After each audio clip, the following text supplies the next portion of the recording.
Okay, YouTube, welcome and thank you for joining in. I hope you like, I hope you subscribe. Today we will be making the original Chef J, authentic, all natural, original Jamaican saltfish fritters. We have the bacalao, otherwise known as saltfish, or pollock is another fish that they salted, the salted cod. That's what we got there. We got the flour right here. We have scallion straight out the garden. We have Scotch Bonnet pepper straight off the tree. That good Jamaican Scotch Bonnet with 3 tomatoes and an onion bought from the store. We have a few thyme leaves already shredded. And we have some black pepper. Stay tuned and let's create one of the most delicious finger food Jamaica has to offer. Open the saltfish. You want to rinse the saltfish for the excess salt to get it off of there. And then you're going to catch yourself a fresh thing of water right there. Drop those saltfish right in there. You don't have to wait for the water to come for a boil to put it in. You just put them in and let them come to a boil together. Meanwhile, the water is boiling. It's also cooking the saltfish to have it that nice texture that it separates and just flakes off, that perfect saltfish texture. So here we go. We'll put water midway. And we're going to cover it and leave it to boil. But one of those things that loves to boil over, like Jamaican dumplings, you want to do the trick that my mother taught me. You grab yourself a wooden spoon or a wooden anything and you put this nice cover right over it, and now guess what? For the life of it, it won't boil over on the stove. After the saltfish come to a boil, you throw off that water and you add more water again. So that way you can get that saltfish from being so salty. You want to boil it at least 2 to 3 times, depending on how salty the saltfish is. After the second time, you will be tasting it to make sure. Alright, this is the second boil now, guys. And we got the saltfish looking like it cooked. We'll strain it off and take a taste and see what we got working.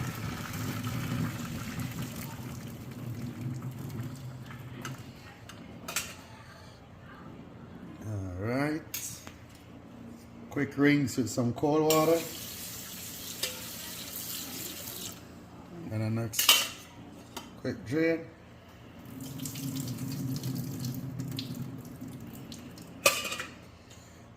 Alright, got like a taste going on. It's my favorite part.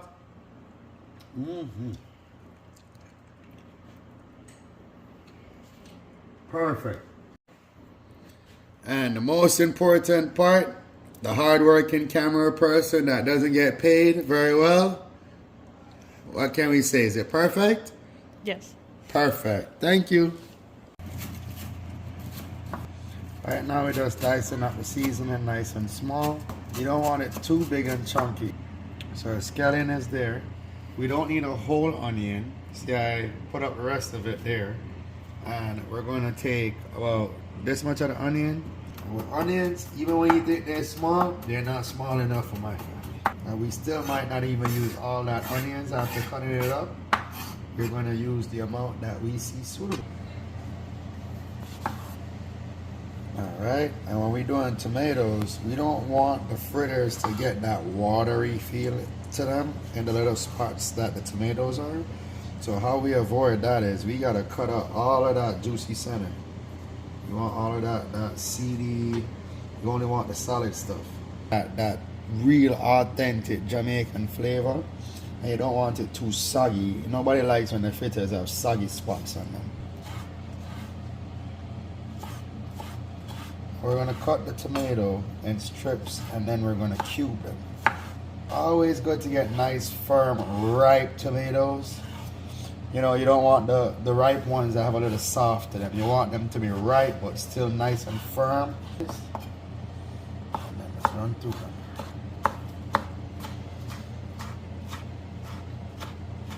So we don't want the seeds of the pepper.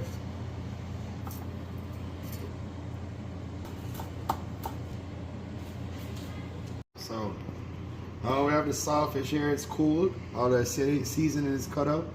We have the flour over there. We're gonna break down the saltfish. You don't want to make it too shredded into too tiny of pieces. You just kind of want to separate it. It naturally breaks apart. Don't don't try to do it unnaturally, then it's gonna be like trashy. You want to keep small chunks in the way that the fish breaks apart naturally.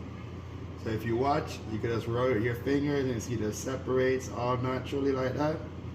In between all of the cartilage and the stuff, the flesh itself, look at that. Let's do just like that. So you don't have any big chunks, but it gets to spread out evenly throughout the thing. My wife prefers it to have big chunks, but you know, saltfish is expensive. So we got this going right here just like that. Breaking it down. Any big chunks in there, just rub it gently and it just separates. Don't want to peel it. You want to rub it and that's kind of just breaks apart in your hand. Look at that. See that? No peeling. No ripping and peeling. Just there you go. Alright. I don't think we got any more big chunks in there. Just make sure. Here's a nice look. Camera lady needs some fuel. Alright. Her favorite part. Get those saltfish off. Alright. Now we got the saltfish there. We might not need all the seasoning. We are going to use all of the scallion because that's just the right amount for this much saltfish. And we're going to take about half of this onion at first and see what we got. No, we're going to need the whole thing. Definitely. Alright, that's enough. Not the whole thing. So 3/4 of the way. Then we're going to take some of this tomatoes. We're going to drop some of those in there.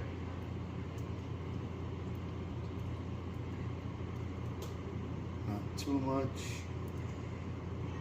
Try to keep the chunky ones. There you go, the skin on them. Those are the nice ones in there.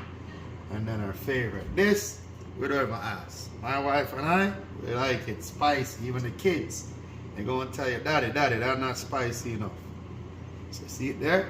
That one is done with right there. Then I like to add my thyme, a little bit of thyme, to this mixture right here. Some people do not put thyme in it because of the sticks. If you're going to use the whole plant, please rip the leaves off. I use a dried pieces of the leaf right there, and then I'm gonna sprinkle some black pepper.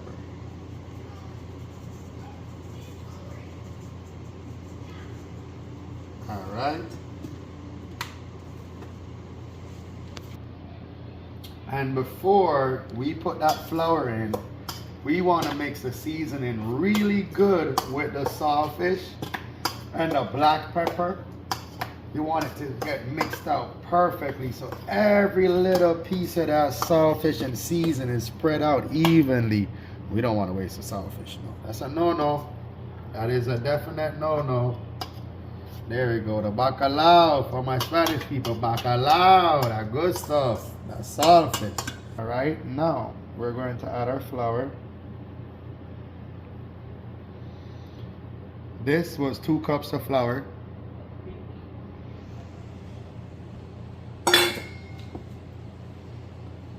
Flour in. We're just going to catch some water. Look like a little water from the vegetables I got on the flour. That's why it's stuck. Catch the water in there. So I catch water from our filtered water, which goes from the softener to then get re-osmosis into softened filtered water. And now, depending on how much saltfish you have and how much seasoning, you might have to add just a little bit more flour. So I'm gonna catch some more water.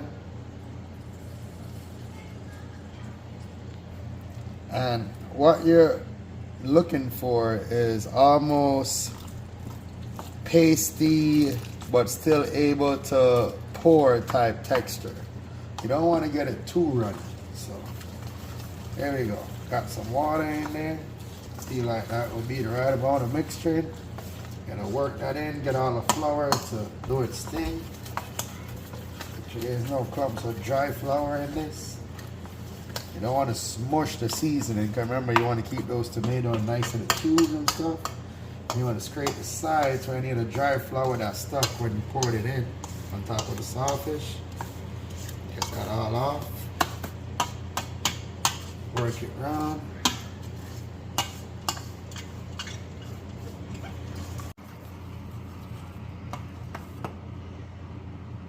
See? Nice and thick. Well, not too porous, but still can pour. Doesn't stick to the spoon. See that? That's what we want right there. That's the right consistency. Takes a little time when you cut to it to go back to and fill in. That's it. That's the right way. Alright, this is the green pan. We put it on a medium heat. We're using these wonderful 600 degree silicone utensils. We got these off of Amazon. No affiliation, no link, but good stuff. And here's the fritters batter. We're let it sit for a little bit, and now it's nice and thick. It's sat, the salt is now mixed in and kind of spread out through the flour. Because remember, you don't add any salt to this. The salt comes out the saltfish that we added in the mixture of seasoning in the start of the video. So right now we're going to get the pot get up to temperature. So we're going to leave it at a nice medium heat, and we're going to get some oil that we're going to add to this. Okay guys, so I like to use coconut oil. It's preferred in my house. It's either olive oil or coconut oil. This pot we got from Costco. Truly the best gift. My mother and my wife got me this last Christmas for my Christmas/birthday, because it's that type of guy that I am. Had to be born in the same week as Jesus. God bless, blessings. But the gifts kind of get intertwined. This was like the winner of all the gifts between my mother and my wife. They took the cake, baby. They took the cake, because they knew what I wanted to be in the kitchen. So we're going to use some coconut oil here. My mother would tell you, yes, nothing better than coconut oil. You don't want to use the other stuff, but if you use too much, you're going to get high cholesterol. Everything was good for you. You have to do it in moderations. So right here now, I am using the coconut oil, and I just spoke about my mother, so I'm doing it in moderations. Here we go, ladies and gentlemen. When that oil melt out, due to the fact that it's now 39 degrees in Central Florida where we are located. Everything is cold. The heater is on running on the house. It's freezing outside. My plants, the first ever. Make sure you guys check out my other shorts too. I got my plants that survive the 9A, the 9B zone in Florida, the cold ice zone where it drops down to 25 degrees, guys. So please remember, check out my other videos, my shorts. If you want fruits and you live in the cold area, I got fruits that can survive, that I've tested and I'm living and dealing with now. So you and I can both go through the journey, and I can share with you what I learned, and you can share with me in the comments whatever you got to share and whatever you have learned on your journey. I would really appreciate it. Thank you, guys. So we got the oil getting up to temperature. We got our pot. How you know it's up to temperature? You see that oil moving like water. You know it's there. Bring it back down to 3. And we don't like really big fritters in the house. Everybody likes them kind of hand size and as quick and grab and 2 bites and done. So we don't make them gigantic around here. These kids and my wife are like, they eat a lot, but then they eat in very small moderation, very small portions. Especially my son, the oldest one. Oh my God, he's almost taller than me already, and he's barely almost. Not even. He's like just yesterday they were born. But anyways, everyone, we got the fritters here, and we got them, and we're trying to make sure we make them an even consistency throughout, so you don't have big chunks and heavy spots that doesn't fry out and get you that nice golden look. And what we're going to do is we're going to just leave these to take their time and fry until they get to that beautiful golden brown. So while these are frying, you guys are going to get to know me, original background from Jamaica, but we also have a lot of mixture in our family. My immediate cousins, I have cousins with blue eyes, green eyes, Asian cousins, and these are just my first cousins, the ones that I grew up with every day. So there's a lot of different culture mixture in the meals that I've eaten. Also, I have family members that don't eat meat. I have family members that are mixed vegan and don't eat beef. Like my grandmother is Indian, she don't eat beef. But she can curry the best beef in the world, in a G. Oh Lord, anything she curry. Let me tell you. So while that is doing its thing here, this is how I know when a fritter is going to reach the right consistency before I'm going to turn them. And what I look for in my fritter is, you see, around the edges, when it starts to dry up like that, but it's still wet, I would kind of adjust the heat if it's going too fast, just slightly. And then I watch as the middle of it starts to do the dry spots. As you can see right here, I'm going to take the spoon that I use for the oil. And you can see right here, it's starting to separate. And now we're having these are the tiny islands. So we have these are the spots that are running through and it's drying out.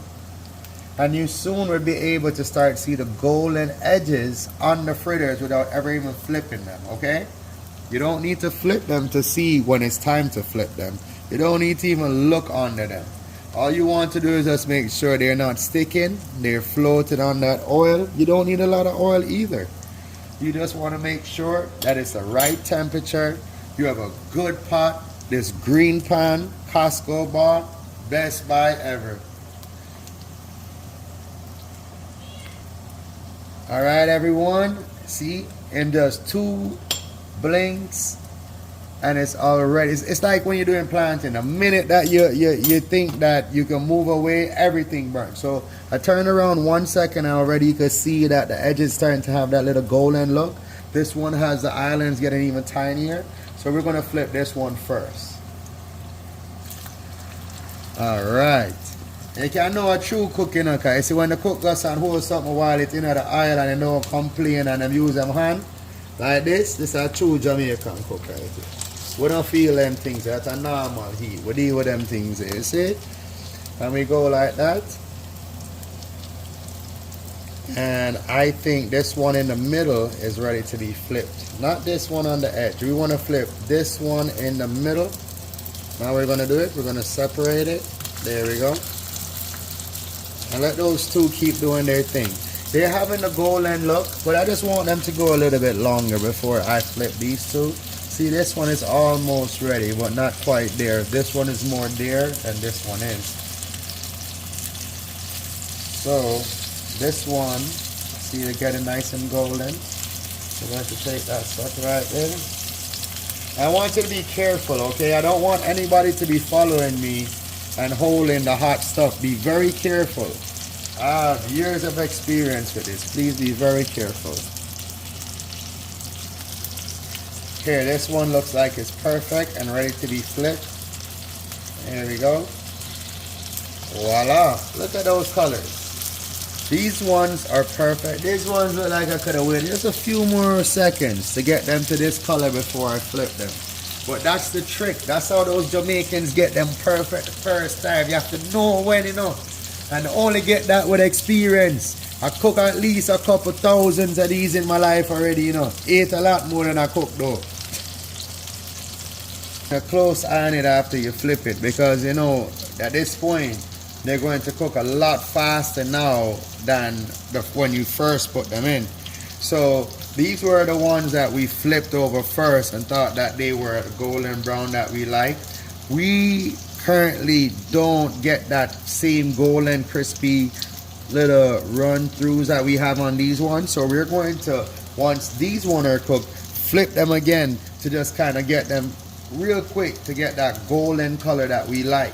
And these ones on the other hand, they waited just at the right time to flip. So we are going to wait until we see some stuff like in the middle here, you see little bubbles start coming up, and that's when you know that everything is cooked. And now the oil is starting to bubble even in the middle. And if you take a look at them once that happens, you see like this one got its two little holes here. This spot still looks a little wet right there, but it's done cooking already. That dough is done cooking. Look at that color. Look at that color. And then seeing that that one has that nice color, we are, and by the way, just like I said, be careful if you do that. You're gonna put your hand down. If you put your hand in the pot, you will get burned. So those three look like they're getting the right color. These ones right here are gonna be a little on the darker side.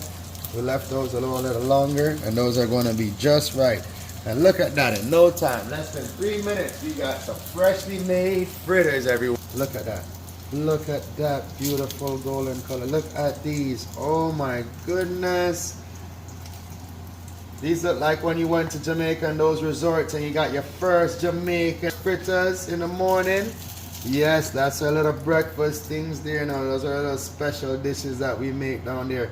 It was so amazing to learn from my Spanish friends that they make the similar dishes as we do in the Caribbean. And here we go, guys. This is the finished product right here. We got some beautiful golden brown Jamaican fried fritters. Not just any kind, the original Chef J. You know it. Look at that. Beautiful. In less than 15 minutes, you could have this wonderful meal. Look at that. Beautiful, guys.